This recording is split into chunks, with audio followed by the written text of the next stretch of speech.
वो शख्स जिसके ससुर जवाहरलाल नेहरू आजाद भारत के पहले प्रधानमंत्री थे।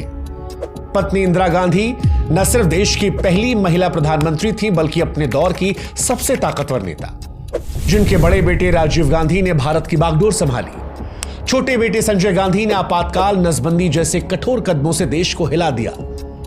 जिनकी बड़ी बहू सोनिया गांधी कांग्रेस की सबसे लंबे समय तक अध्यक्ष रहने वाली नेता बनी। छोटी बहू मेनका केंद्र में प्रभावशाली मंत्री रही। पोता राहुल गांधी कांग्रेस का अध्यक्ष बना और मौजूदा दौर में विपक्ष का सबसे बड़ा चेहरा है। पोती प्रियंका सांसद है और संजय का बेटा वरुण गांधी भी संसद तक पहुंचा।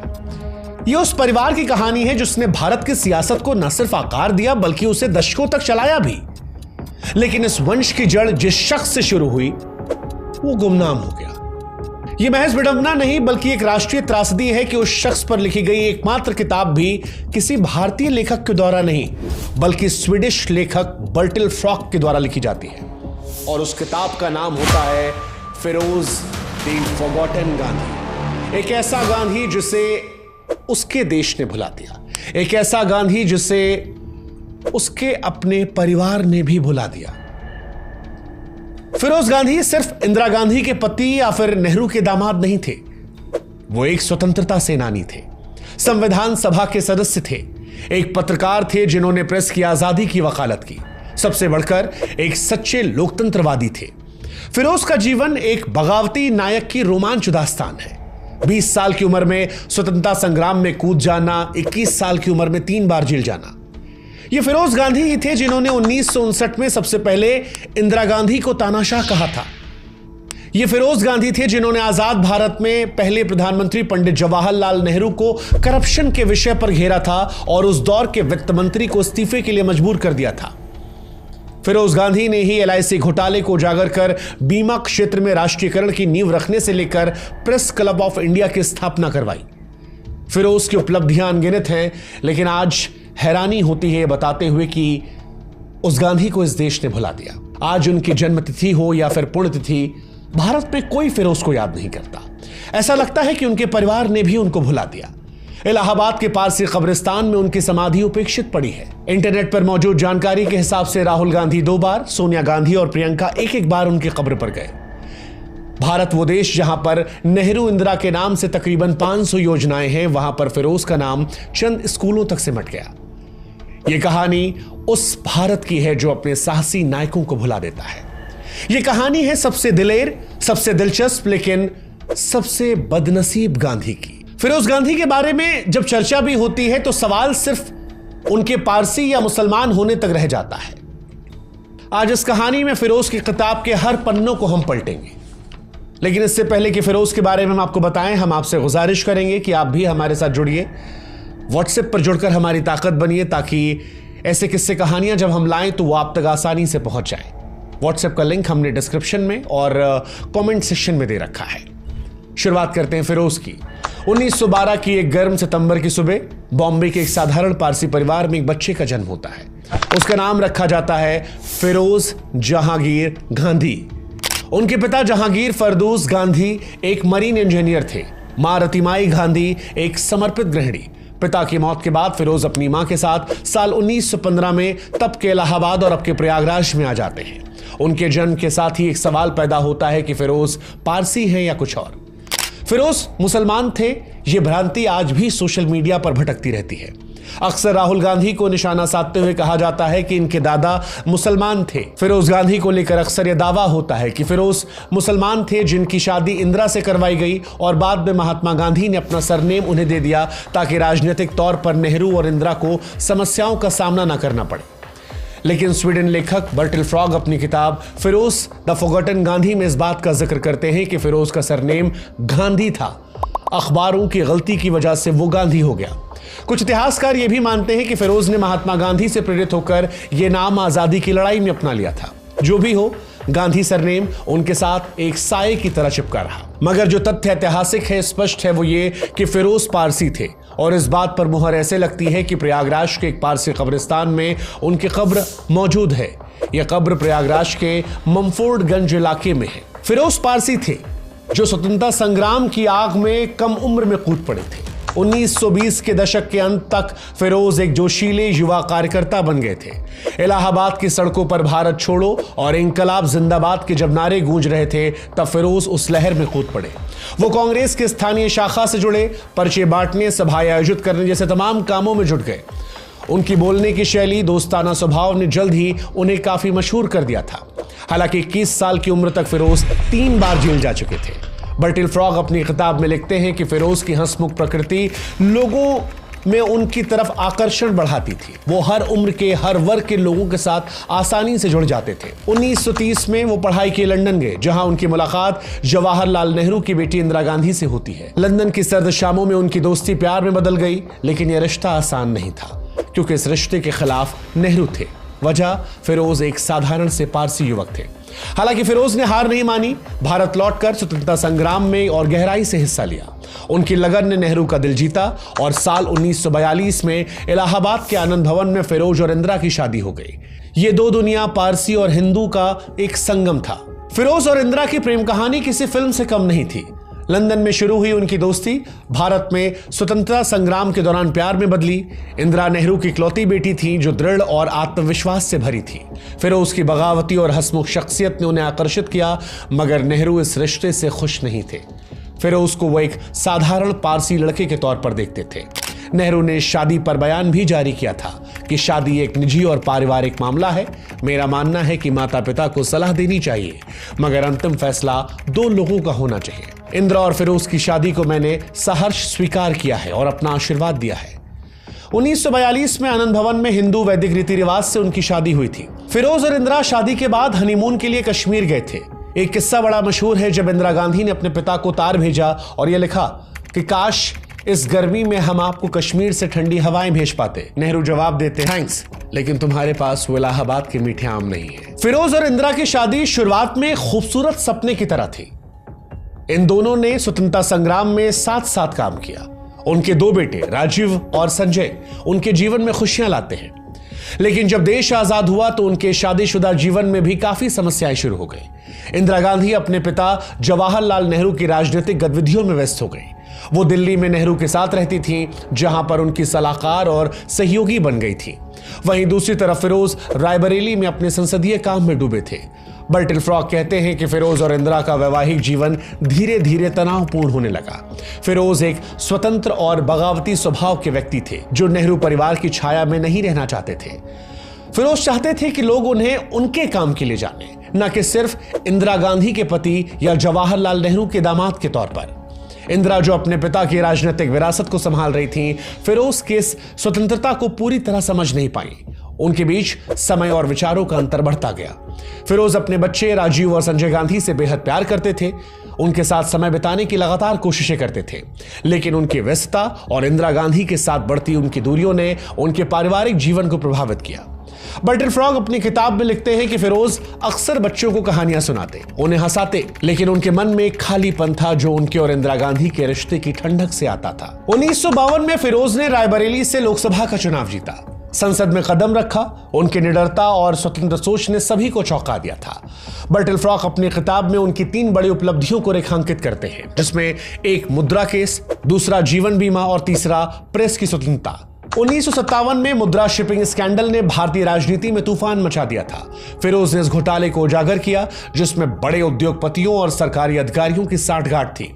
संसद में फिरोज गांधी के तीखे सवालों ने उस दौर की नेहरू सरकार को जवाब देने पर मजबूर कर दिया। रात भर दस्तावेज खंगालने और गवाहों से मिलने के बाद फिरोज ने ऐसी बहस शुरू करी कि तत्कालीन वित्त मंत्री टी कृष्णचारी को इस्तीफा देने पर मजबूर कर दिया। संसद में मुद्रा केस की बहस के दौरान एक सांसद ने फिरोज को टोकते हुए कहा, आप नेहरू के दामाद हैं, फिर भी सरकार पर हमला कर रहे हैं। फिरोज मुस्कुराते हुए जवाब देते हैं, मैं पहले भारत का बेटा हूं, इसके बाद किसी का दामाद या किसी का पति। यह जवाब फिरोज की निडरता का प्रतीक बन गया। फिरोज ने जीवन बीमा के राष्ट्रीयकरण की भी वकालत की। उन्होंने संसद में कहा कि निजी बीमा कंपनियां गरीबों का शोषण कर रही हैं। राष्ट्रीयकरण से हर भारतीय को सस्ता और सुरक्षित बीमा मिलेगा। उनकी मेहनत 1956 में रंग लाई, जब जीवन बीमा निगम LIC की स्थापना हुई। यह संस्था आज भी भारत की अर्थव्यवस्था के मजबूत हिस्सा है। मौजूदा दौर में अक्सर प्रेस के फ्रीडम को लेकर सवाल उठाया जाता है, लेकिन आपको यह बात जानकर हैरानी होगी कि फिरोज गांधी अपने दौर में स्वतंत्रता के बड़े हिमायती थे। उन्होंने प्रेस की स्वतंत्रता विधेयक को पेश किया था ताकि पत्रकार सरकारी दबाव से मुक्त रहे। हालांकि यह विधेयक पास नहीं हुआ, लेकिन इस विधेयक को पेश करना उनकी दूरदर्शिता को दिखाता है। आज का प्रेस क्लब ऑफ इंडिया उनके द्वारा स्थापित फिरोज गांधी ट्रस्ट की देन है। फिरोज गांधी वो पहले शख्स थे जिन्होंने इंदिरा गांधी को तानाशाह कहा था।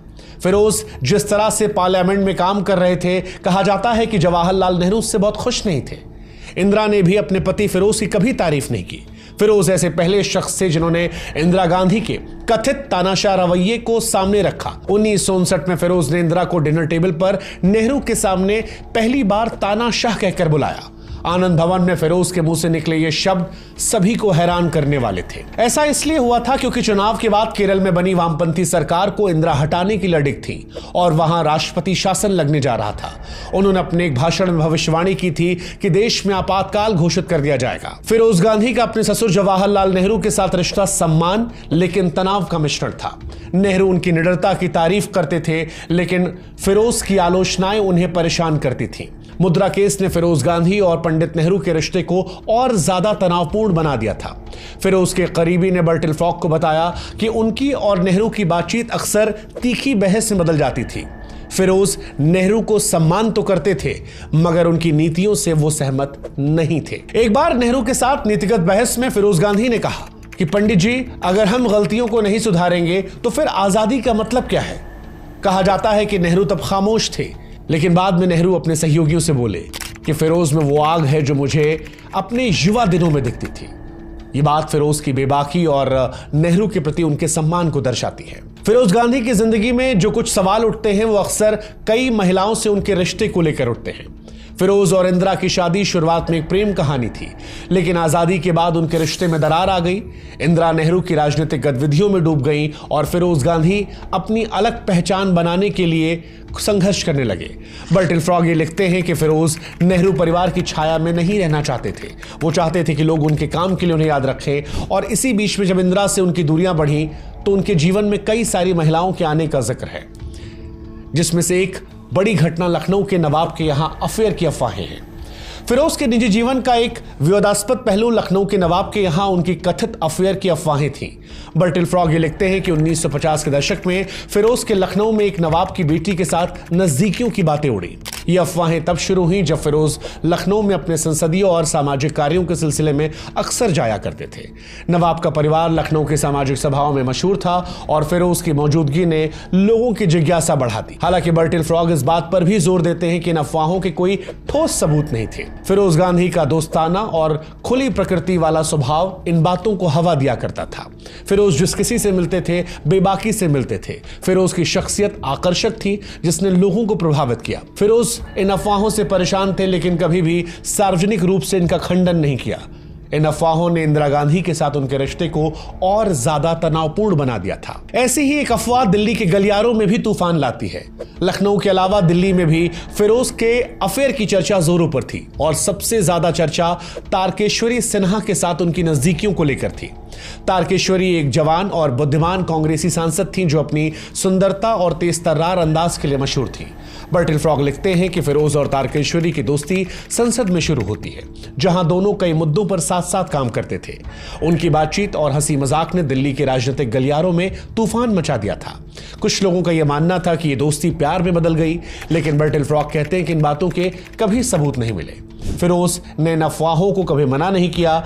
इन अफवाहों ने इंदिरा गांधी को काफी दुख दिया, जो पहले से ही अपने पिता की राजनीतिक जिम्मेदारियों में उलझी थी। फिरोज ने इन बातों को नजरअंदाज किया, लेकिन उनके और इंदिरा के रिश्ते में ये एक दरार सी बन गई। फिरोज गांधी की मौत साल 1960 में 48 साल की उम्र में दिल का दौरा पड़ने से हुई थी। उनकी अंत्योष्टि हिंदू और पारसी रीति रिवाजों से की गई थी। उनका पार्थिव शरीर 3 हिस्सों में बांटा गया था। एक हिस्सा संगम में, दूसरा पारसी कब्रिस्तान में और तीसरा हरिद्वार में विसर्जित किया गया था। मगर फिरोज गांधी की असली त्रासदी उनकी मृत्यु नहीं, बल्कि उनकी उपेक्षा थी। इलाहाबाद के मंफोर्डगंज में आनंद भवन की चमक से कुछ मील की दूरी पर उनकी समाधि खामोश पड़ी है। न वहां फूलों की माला है, न कोई आंसू बहाने वाला, बस एक भूला हुआ नायक और उसकी अनसुनी कहानियां। रिकॉर्ड ये बताते हैं कि राहुल गांधी अपनी दादी और पिता की समाधि पर अक्सर जाते हैं, मगर फिरोज गांधी की कब्र पर आखिरी बार वो 2011 में गए थे। सोनिया गांधी 2001 में और प्रियंका गांधी 2009 में एक बार श्रद्धांजलि देने के लिए पहुंची थी। रायबरेली, जिसे फिरोज ने कांग्रेस का गढ़ बनाया, उनकी विरासत को सजोया। फिरोज गांधी मेमोरियल कॉलेज और फिरोज गांधी डिग्री कॉलेज उनकी याद दिलाते हैं। मगर यह विडंबना है कि जिस देश में नेहरू इंदिरा के नाम पर सैकड़ों योजनाएं हैं, सैकड़ों संस्थाएं हैं, वहां फिरोज का नाम कुछ इमारतों तक सिमट कर रह गया। सागरिका घोष की किताब Indira India's most powerful prime minister के अनुसार संजय गांधी अपनी मां को फिरोज गांधी की उपेक्षा के लिए दोषी मानते थे। संजय गांधी का यह मानना था कि इंदिरा की उपेक्षा ने फिरोज की सेहत को बिगाड़ा, जिसके चलते 1960 में उनकी मौत हो गई। फिरोज अपने बेटों से बहुत प्यार करते थे, उनके साथ कहानियां सुनाते हंसते, लेकिन इंदिरा से दूरी ने उनके जीवन को प्रभावित किया था। सागरिका की किताब के अनुसार संजय गांधी और इंदिरा गांधी में फिरोज को लेकर विवाद था। संजय अपने पिता के करीबी थे। किताब में कोमी कपूर की पुस्तक द इमरजेंसी के हवाले से बताया गया कि संजय गांधी का मानना था कि उनकी मां ने फिरोज गांधी की उपेक्षा की, जिसके चलते उनकी सेहत खराब हुई। 1960 में हार्ट अटैक आया और उनकी मौत हो गई। संजय इस बात को लेकर इंदिरा गांधी को दोषी ठहराते थे और मानते थे कि उनके पिता का त्याग किया गया, जिसकी वजह से जो उपेक्षा मिली वो उनकी मौत को जन्म देती है। एक सवाल यह भी उठता है कि क्या इंदिरा गांधी ने अच्छी पत्नी ना होने के चलते संजय गांधी को छूट दी थी? इंदिरा गांधी पर छपी कई किताबों के अनुसार यह भावना है कि उनकी मां ने उनके पिता के साथ अन्याय किया था और इसने इंदिरा को संजय के प्रति भावनात्मक तौर पर कमजोर बना दिया था। किताब में से धृतराष्ट्र सिंड्रोम भी कहा गया है, जहां पर इंदिरा गांधी अपने बेटे के प्रति अंधे प्रेम में उसकी गलतियों को नजरअंदाज करती हैं और खासकर आपातकाल 1975 से 77 के दौरान संजय की बेलगाम शक्ति में देखा, जहां इंदिरा गांधी की कमजोरियों का फायदा उठाया गया। अब एक सवाल जो सबके मन में आना चाहिए कि गांधी परिवार आखिर फिरोज गांधी को भूल क्यों गया? फिरोज गांधी का नाम नेहरू गांधी परिवार की चमक में कहीं खो क्यों गया? इसकी कई वजह है। एक, स्वतंत्र शख्सियत। फिरोज गांधी कभी भी पंडित नेहरू की छाया में नहीं रहना चाहते थे। उनकी निडरता और सरकार की आलोचना ने उन्हें कुछ कांग्रेसी नेताओं का विरोधी बना दिया था। दूसरी वजह, इंदिरा गांधी की प्राथमिकताएं अलग थीं। इंदिरा गांधी ने अपने पिता जवाहरलाल नेहरू की विरासत को आगे बढ़ाया, जिससे फिरोज गांधी की उपलब्धियां पीछे छूट गईं और उन उपलब्धियों का जिक्र कभी किया नहीं गया। तीसरा, असमय मृत्यु। 1960 में केवल 48 साल की उम्र में फिरोज गांधी दुनिया को छोड़कर चले गए, जिससे उनकी कहानी अधूरी रह गई। चौथी वजह, विरासत की अनदेखी। राजीव गांधी और संजय गांधी भी दुर्भाग्यपूर्ण तरीके से इस दुनिया से गए। असमय मौत ने फिरोज गांधी की विरासत को आगे नहीं बढ़ाया। नई पीढ़ी में प्रत्यक्ष तौर पर उनसे कोई जुड़ा नहीं था। राहुल गांधी, प्रियंका गांधी के सामने शुरुआत से अपनी चुनौतियां थीं, जहां पर उनकी दादी की हत्या, उनके पिता की हत्या और उस बीच में उनकी सिक्योरिटी और मनोवैज्ञानिक तौर पर पड़ने वाले तमाम परेशानियां, तनाव। राहुल और प्रियंका कभी भी अपने दादा के साथ जीवन नहीं गुजारते हैं। शायद एक ये भी वजह हो सकती है कि वो उनके साथ इतने क्लोज नहीं हो पाए। एक वजह जो और कही जाती है वो ये कि फिरोज गांधी पारसी परिवार से आते थे। आज भी उनकी समाधि जो है वो पारसी रीति रिवाजों से है, लेकिन भारत की सियासत में पारसी बनकर सियासत करना मुश्किल हो सकता है। इसीलिए प्रत्यक्ष तौर पर फिरोज गांधी का नाम गांधी परिवार से कोई नहीं लेता, क्योंकि अगर यह नाम बार बार लिया जाएगा तो शायद एक नई बहस का जन्म हो जाएगा।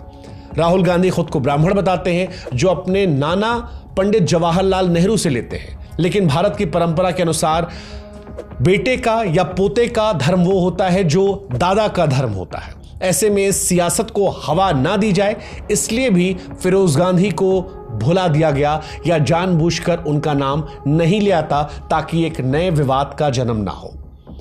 फिरोज गांधी के नाम पर भारत में कौन कौन से स्थान हैं? कुछ स्थान है, जैसा कि हमने आपको बताया।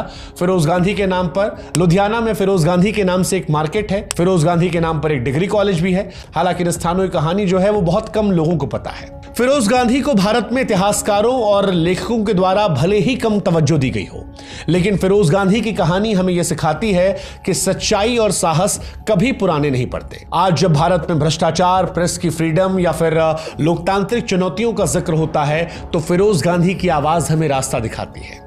उनकी निडरता हमें इंस्पायर करती है कि सत्ता के सामने सच बोलने की हिम्मत रखिए। उनकी विरासत हमें याद दिलाती है कि हमें हमारे नायकों को भूलना नहीं है, बल्कि उनकी आग को जिंदा रखना है। फिरोज गांधी का नाम भले ही इतिहास के पन्नों में धुंधला हो गया हो, मगर उनकी कहानी हमारे दिलों में चमकती है। ये एक ऐसे सितारे की गाथा है जो अपने समय में चमका और हमें यह सिखा गया कि सच्चाई की राह पर चलने वाले कभी नहीं हारते। फिरोज गांधी की कहानी में इतना ही। फिरोज गांधी की जिंदगी का कोई खास हिस्सा अगर आप सुनना चाहेंगे तो आप कमेंट सेक्शन में उसका जिक्र कर सकते हैं। अगर कोई और कहानी आपको सुननी होगी तो आप उसका भी जिक्र कर सकते हैं। जाते जाते एक बार फिर हम आपसे अपील करेंगे कि आप हमारे साथ व्हाट्सएप पर जरूर जुड़िए, ताकि हमारा आपका रिश्ता जो है वो और मजबूत हो सके। फिरोज गांधी की ये कहानी कैसी लगी हमें कमेंट सेक्शन में जरूर बताइएगा। और क्या आप भी मानते हैं कि फिरोज सबसे बदनसीब गांधी थे?